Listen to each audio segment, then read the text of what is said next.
میں اپنے دوستوں کو یہ بات کہتا ہوں اور میرے والد گرامی بھی ہمیں یہ تعلیم دیتے تھے، اور میں آپ سب کو یہ ترغیب دیتا ہوں کہ مسجدوں میں گو خادم موجود ہوتے ہیں دور موجود کے اندر جو صفائی وغیرہ کا انتظام کرتے ہیں. ہم جو تنخواہ دیتے ہیں ظاہر ہے وہ بھی ہمارا حصہ تو پڑ ہی جاتا ہے، لیکن کبھی کبھی اپنے بچوں کو ساتھ لے کے، اپنے دوستوں کو ساتھ لے کے تو مسجدوں کی صفائی ضرور کیا کرو. سال میں ایک دفعہ تو ضرور کر لیا کرو، اگر ہر مہینے کو ایک دن مقرر کر لیا کرو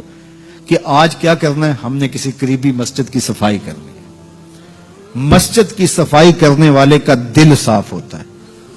اور اس کو تکبر سے نجات نصیب ہو جاتی ہے. تو اللہ کے پاکیزہ گھروں کے ساتھ وابستگی، دل بستگی تعلق کے خاطر اور اس کی آبادی کے لیے کوشاں ہونا، لوگوں کو دعوت دینا کہ آؤ مسجد کی طرف چلیں، مسجد کی طرف چلیں، لوگوں کو نماز جمعہ کی دعوت دینا، لوگوں کو نمازوں کی دعوت دینا، مسجد میں بیٹھنے کی ترغیب دینا، یہ ایمان والوں کی علامت ہے اور یہ خوش نصیب لوگوں کا مقسوم ہے کہ وہ مسجد کی آبادی کے لیے کوشاں ہو جاتے ہیں اور آنے والوں کو خوش آمدید کہتے ہیں. مسجد کا امام ہو، مسجد کا خطیب ہو، منتظمہ کمیٹی ہو مسجد کی، یا انتظامیہ ہو یا خادمین مسجد ہو،